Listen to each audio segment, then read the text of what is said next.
हरिः ॐ ॐ कर्पूरगौरं करुणावतारं संसारसारं भुजगेन्द्रहारं सदा वसन्तं मृदहारविन्दे भवं भवानी सहितं नमामि। बोलो शंकर भगवान की जय, उमापति महादेव की जय। द्वितीयाध्याय नारद जी का तप करना, इंद्र द्वारा कामदेव को भेजना और कामदेव का असफल होकर लौटना। ऋषिगणों के ऐसे वचनों को सुनकर परम पौराणिक सूत जी महाराज अत्यंत प्रसन्न हुए और बोले कि हे ऋषिगणों, जो प्रश्न इस समय मुझसे आपने किया है, यही प्रश्न एक समय देवर्षि नारद जी ने अपने पिता महाब्रह्मा जी के सम्मुख किया था। देवर्षि नारद जी को जो कुछ ब्रह्मा जी ने बताया, वही सब मैं आप लोगों को बताने जा रहा हूँ। आप सभी ऋषिगण ध्यानपूर्वक इसका श्रवण करें। हे ब्राह्मण देवताओं, बहुत समय पहले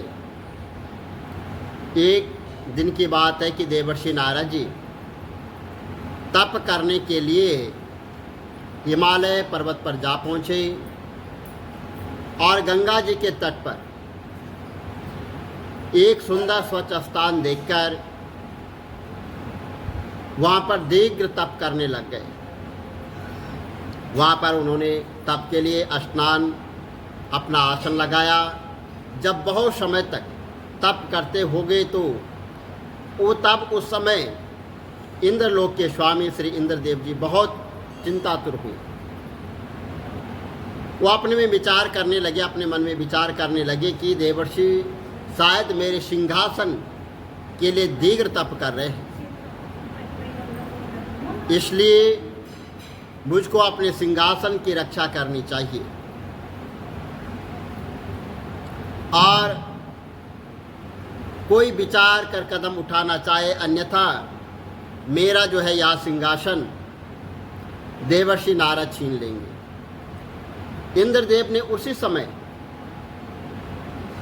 कामदेव से सहायता का वचन लिया था और उन्होंने कहा कि हे कामदेव, मैं तुम्हारी सहायता से आज तक कितनों के अहंकार को नष्ट कर चुका हूँ और इस समय भी मुझे एक कार्य के लिए तुम्हारी आवश्यकता है। देवर्षि नारद इस समय हिमांचल के आंचल में दीर्घ तप में लीन है और वे मेरे राज्य को छीनने का जो है प्रयास कर रहे हैं। अतः तुम मेरे लिए हिमालय पर्वत पर जाकर देवर्षि नारद के दीर्घ तप में विघ्न पैदा करो और उनका तप नष्ट कर दो, जिससे उनका दीर्घ तप पूरा न हो सके। देवराज इंद्र की बात सुनकर कामदेव ने अपनी सेना को तैयार किया। सेना सहित कामदेव जी देवर्षि नारद के स्थान को प्रस्थान करने लग गए। जब कामदेव नारद जी के पास पहुंचे तो उन्होंने नारद जी को जो है उग्र तप में लीन देखा। तब तो कामदेव ने अपनी सेना तथा सहायक सजो सामान से वहाँ पर एक बहुत सा सुंदर उपवन वहाँ पर बना लिया, उसका निर्माण किया, जिसमें शीतल सुगंध और सुंदर उपवन और मीठी मीठी वाणी पंछी वहाँ पर बोलने लग गए। फिर काम कला के अत्यंत प्रवीण और अप्सरा कामवर्तक हाव भाव वहाँ पर प्रसिद्ध करने लग गए और कामों तक गीत का वहाँ पर गायन करने लगे। परंतु देवर्षि नारद जी की समाधि में जो है वे किसी भी प्रकार का जो है विघ्न नहीं डाल सके और पूर्व की भांति अपनी तपस्या में लीन हो रहे हैं। तब देवर्षि नारद जी को भी कोई महिमा न थी, क्योंकि उक्त स्थान वही स्थान था जहाँ पर भगवान शंकर जी तप को भंग करने के लिए पहले एक बार कामदेव वहाँ पर आए थे तथा क्रोध में आकर शंकर जी ने कामदेव को भस्म ही कर दिया था। फिर रति वियोग के कारण कामदेव को पुनः जीवित कर लिया गया था तथा कहा था कि भविष्य में इस निर्मल स्थान पर कामदेव का कोई अस्त्र शस्त्र जो है वो नहीं चल पाएगा, यहाँ से हमेशा असफल होकर ही रहेगा। अतः देवर्षि नारद जी भगवान शंकर की कृपा के कारण तप में पड़ने वाले विघ्न से बच गए और कामदेव उनके दीर्घ तप को भंग न कर सका। इंद्र की सभा में जाकर कामदेव ने अपने असफल होने की बात बताई तो इंद्रदेव बड़ी निराश हुए और वे भगवान शंकर जी के प्रताप को न समझ सके। देवर्षि नारद जी की अखंड तपस्या और अपना महान आश्चर्य प्रकट करने लगे तथा उनकी प्रशंसा करने लगे।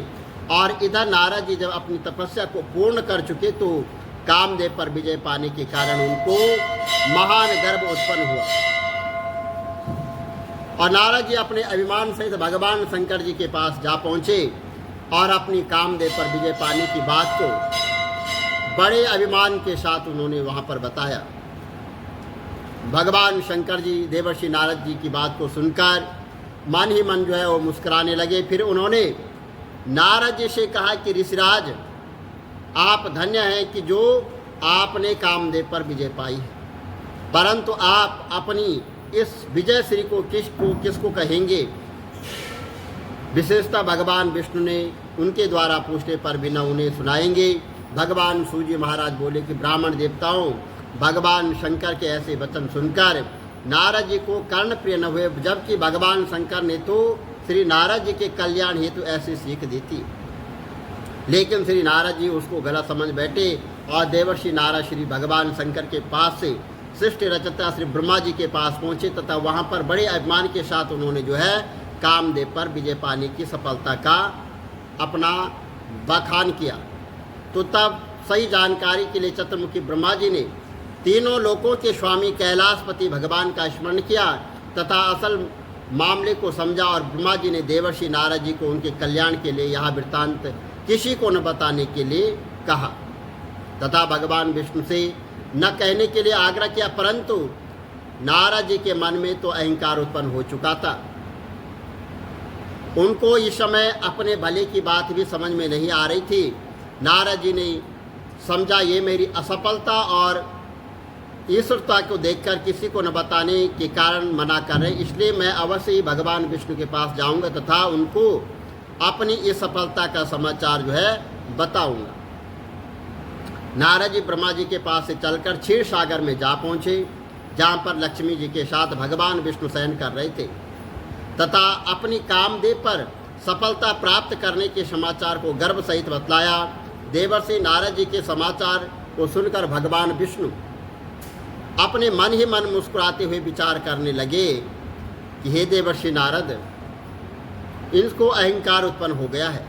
भगवान शंकर जी ने अपनी योग माया के वशीभूत होकर करके देवर्षि नारद का अहंकार दूर करने के लिए उन्होंने मेरे पास भेज दिया था, इसलिए इनके अहंकार का निवारण करना चाहिए। भगवान विष्णु ने नारद मुनि से कहा कि हे मुनिराज, आप तो ब्रह्मचारी हैं, ज्ञानी हैं, भला कामदेव आपका क्या अहित कर सकता है। तब भगवान विष्णु की बात सुनकर नारद जी बोले कि प्रभु, यह सब आपकी कृपा का प्रसाद है। और इतना कहकर मुनिराज नारद जी वहाँ से प्रस्थान करने लग गए।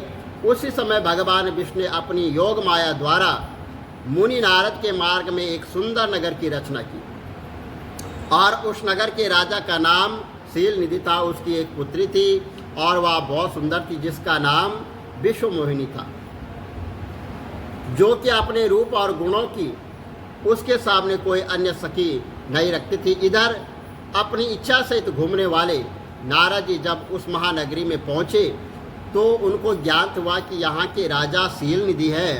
अपनी पुत्री का विश्वमोहिनी के स्वयंवर की रचना उन्होंने कर रखी है और वहाँ पर उस दिन संसार के कोने कोने से अनेक देशों से राजा और महाराजा वहाँ पर पधार चुके थे। ऐसा समाचार सुनकर नारद जी राजा शील निधि के महल में जा पहुँचे। वहाँ राजा ने देवर्षि नारद को बहुत सम्मान दिया। राजा ने अपनी सिंहासन से उतरकर नारद जी को नमस्कार कर होकर प्रणाम किया तथा अपने सिंहासन पर उनको आदर सहित वहाँ पर बिठाया और राजकुमारी को बुलवाकर नारद के चरणों में शीश झुकाया। देवर्षि नारद राजकुमारी विश्वमोहिनी के रूप में लवण्य को देखकर तथा भगवान विष्णु की योग माया द्वारा वशीभूत होने के कारण राजकुमारी पर मोहित हो गए। नारद जी ने राजकुमारी के लक्षणों को देखकर विचार किया कि इसका पति संसार में अजर अमर तथा अविनाशी होगा। ऋषि नारद जी पिता पुत्री को आशीर्वाद देकर वहां से चले गए तथा अपने मन में विचार करने लगे कि मैं इस कन्या को वर लूं तो कितना अच्छा रहेगा। अतः ऐसा विचार कर नारद जी ने उस समय भगवान विष्णु का ध्यान किया तो भगवान विष्णु वहां पर प्रकट हो गए और तब देवर्षि नारद के मंत्र को समझ के बोले कि हे ऋषिवर, मैं आपके हृदय की बात को भली भांति जानता हूँ तथा आप किसी प्रकार की चिंता न करें। आप स्वयंवर में पधारें। जिस प्रकार आप एक उत्तम वैद्य रोगी के रोग को देखकर उसका निदान करता है, ऐसे मैं करूँगा जिससे आपका हित हो जाएगा। इतना कहकर भगवान विष्णु अंतर्ध्यान हो गए। भगवान विष्णु की बात का सार समझ में नारद जी असमर्थ रहे और भागवत इच्छा के वशीभूत नारद जी का समस्त शरीर तो भगवान विष्णु के स्वरूप जैसा बन गया, परंतु सिरमुख बंदर का बन गया। तो देवर्षि नारद जी इस भेद से अभिज्ञा रहे तथा नारद जी स्वयंवर के स्थान पर पहुंचकर वहां पर बैठकर समस्त महाराजाओं के मध्य में आकर बैठ गई और नारद जी को अपने मन में पूर्ण विश्वास था कि मेरा स्वरूप तो भगवान विष्णु के रूप होने के कारण विश्वमोहिनी मेरे ही गले में वरमाला का आहरण करेगी। अब भगवान विष्णु जी को देखिए कि उन्होंने नारद जी को बानर का रूप दे दिया था। उसे केवल राजकुमारी ही देख सकती थी, बाकी सब लोग उनका वास्तविक स्वरूप ही उनको दिखाई दे रहा था। जिस समय विश्वमोहिनी ने जयमाला लिए हुए पांडाल में प्रवेश किया तो वे राजकुमारी को देखकर बार बार उठकर राजकुमारी को अपनी ओर आकर्षित करने की चेष्टा कर रहे थे। उनको ऐसा कृत्य देखकर वहां पर उपस्थित सभी शिवदूत उन पर हंसने लग गए, परंतु नारद जी ने उनकी ओर कोई ध्यान नहीं दिया, क्योंकि वह उस समय काम के वशीभूत थे। उसी समय राजकुमारी जब नारद जी के समीप होकर जाने लगी तो नारद जी की कुचेष्टा तथा उनका बंदर का चेहरा देखकर राजकुमारी घृणा से भर गई और आगे जाने लगी। उसी समय भगवान विष्णु वहां पर आए और राजकन्या ने भगवान विष्णु को जयमाला पहना दी और यह दृश्य देखकर नारद जी अपने हृदय में अत्यंत दुख का अनुभव करने लगे। भगवान शिव के गण कहने लगे कि वाह वाह, राजकन्या इनको वरमाला पहनाएगी, पहले दर्पण में जाकर अपना सिर मुख तो देख लीजिए। शिवदूतों के ऐसे वचनों को सुनकर समीप ही जल में अपना प्रतिबिंब निरहा तो वह हैरान रह गए और अपना बानर का रूप देखकर क्रोध के वशीभूत हो गए। तब तो नारद जी ने सबसे पहले समीप खड़े शिवदूतों को शाप दिया कि तुम्हें ब्राह्मण रूप होकर तुमने मेरी हंसी उड़ाई है, इसी वजह से तुम ब्राह्मण कुल में उत्पन्न होकर घोर राक्षस हो जाओगे। शाप सुनकर दोनों शिवदूत वापस चले गए। नारद जी ने अपने असली स्वरूप को प्राप्त करके तो कुछ न पूछे कि कितने क्रुद्ध हुए और क्रोध उनका कोई ठिकाना नहीं था। उन्होंने अपने हृदय में निश्चय किया कि आज तो मैं भगवान विष्णु को शाप दे दूंगा, फिर उन्होंने अपने शरीर को मैं त्याग दूंगा। ऐसा दृढ़ निश्चय करके नारद जी विष्णु लोक में भगवान विष्णु के समीप वहाँ पर पहुँचे तो उन्होंने भगवान को विश्वमोहिनी के पास बैठा देखा। तो नारद जी को आते हुए देखकर विष्णु जी ने नारद से कहा कि कहिए ऋषिराज, आज तो आप बहुत दुखित प्रतीत होते हो। भगवान विष्णु के ऐसे वचनों को सुनकर नारद जी क्रोध अग्नि में घी का कार्य किया। नारद जी क्रोध में आकर वो बोले कि नारायण, आप बड़े छलिया हो। अमृत बांटते समय मोहिनी का रूप धरकर दैत्यों के साथ छल किया और उनको मदिरा का पान कराया और उनसे अमृत कलश छीन लिया। जलंधर के साथ छल करके उसकी स्त्री के सतीत्व को आपने डिगो दिया तथा भोले शंकर को विष का पान कराया। स्वयं मणि तथा लक्ष्मी को ले आए। भगवान शंकर ने तुमको सबसे बड़ा बतलाकर अत्यंत भूल की है। तुमने सर्वश्रेष्ठ होने के अहंकार बस ये सब अनर्थ किया है। तुम हर तरह से स्वतंत्र हो तथा यह भी जानते हो कि आपको दंड देने वाला कोई नहीं है। आज मैं तुमको घोर श्राप देता हूँ, जो कि कदापि असत्य न होगा। तुमने मनुष्य रूप होकर मुझे अपमानित किया है। और इसी रूप में तुम राजा हो जाओगे तथा स्त्री वियोग में ही मेरी भांति विरह पीड़ा को भुगतोगे। तुमने बानर रूप होकर मेरी हंसी उड़वाई है और यही बानर उस समय तुम्हारी सहायता करेंगे। इस प्रकार नारद जी ने भगवान विष्णु को शाप देकर अपना क्रोध शांत किया। नारद जी का शाप सुनकर भगवान मंद मंद मुस्कुराते हुए भगवान शिव की ही ऐसी इच्छा को जानकर उन्होंने शाप को ग्रहण किया और अपनी माया से उसी समय नारद जी को मुक्त किया। माया से रहित होते ही माया रूपी विश्व मोहिनी वहाँ से अदृश्य हो गई। तब तो नारद जी को जो अंतरात्मा का ज्ञान हुआ वह अपने मन में बहुत पछताने लगे कि ये मैंने क्या किया है। मैंने काम के वशीभूत होकर त्रिलोकपति को शाप दे डाला, अहंकार बस अपना खुद ही यश गान किया है। फिर तो नारद भगवान हरि के चरणों में गिरकर क्षमा याचना करने लगे। हे प्रभु मुझे क्षमा करो, मैंने त्रिलोचन की माया के वशीभूत होकर यह अनर्थ किया है। मुझे इस पाप से मुक्ति का कोई उपाय बताकर इस दास पर कृपा दृष्टि कीजिए। बोलो शंकर भगवान की जय। जय गणेश गिरिजा सुवन मंगल मूल सुजान, कहते अयोध्या दास तुम देव अभय वरदान। जय गिरजापति दीन दयाला सदा करत संतन प्रतिपाल, भाल चंद्रमा शोहत नीके कानन कुंडल नागपनी। अंग गौर शिर गंग बहाए मुंड माल तन चार लगाए, वास्त्र काल बागंबर सोए सबको देख नाग मुनि मोय। मैंने मात की है दुलारी बाम अंग सोहत छब न्याय, कर त्रिशूल सोहत छब भारी करत सदा शत्रुन चैकाय। नंदी गणेश सोए तह कैसे सागर मध्य कमल हैं जय, कार्तिक श्याम और गणराहो या छवि को कई जात नका। देवन जबई जाय पुकारा तबई दुख प्रभु आप निवार, किया उपद्रव तारक भारी देवन सब मिले तुम्हें जुहार। तुरत कडानन आप पठायो लव निमेष महामार गिराय, आप जलंधर असुर सहारा सुयश तुम्हार विदित संसार। त्रिपुरासुर सन युद्ध मचाई सबई कृपा कर लीन बचाई, किया तपय भागीरथि भारी पूरव प्रतिज्ञाता सुपुराय। दीनन मातुम सम को नाई सेवक स्तुति करत सदा, वेद नाम महिमा तब गाई अकत अनादि भेद नहीं पाय।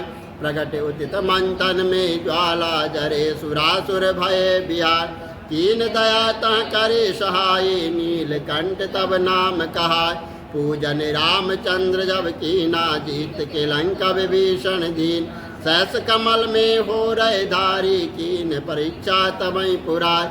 एक कमल प्रभु राख्यों जोई कमल नयन पूजन चांसोय, कठिन भक्त देखी प्रभु शंकर भय प्रसन्न दिए इच्छित। जय जय जय अनंत अविनाशी के घटवासी, दुष्ट सकल नित्य मोहि सतावे भ्रमित रहे मोहि चैन नावे। त्राय त्राय मैं नाथ पुकार यही अवसर मोयान उबारो, लै त्रिशूल शत्रुन को मारो संकट से मोयान उबार। मात पिता भ्राता सब कोई संकट में पूछत नहीं कोई, स्वामी कह आश तुम्हारी आयु हरो अब संकट भार। धन्य धन को देत सहाय जो कोई जाते वो पल पार। स्तुति के विधि करो तुम्हारी क्षमो नाति अब चूक हमारी। शंकर हो संकट के नाश मंगल कारण विघ्न विनाश। योगी यत मुनि ध्यान लगावे नारद शारद शीश नवा। नमो नमो जय नमः शिवाय सुर ब्रह्मादिक पार न पार। जो या पाठ करे मन लाए तो पर होते है शम्भु सहाय। ऋषियन जो कोई हो अधिकारी पाठ करे सो पावन हा।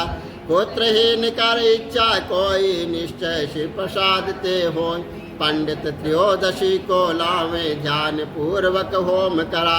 त्रयोदशी व्रत करे हमेशा तन नहीं ताके रहे कले। धूप दीप नैवेद्य चढ़ावे शंकर सन्मुख पाठ सुना। जन्म जन्म के पाप नशावे अंतवास शिवपुर में पा। कहे अयोध्यास तुम्हारी जान सकल दुख हरो हमार। नित्य नेम कर प्रातः ही पाठ करो 40, तुम मेरी मनोकामना पूर्ण करो जगदीश।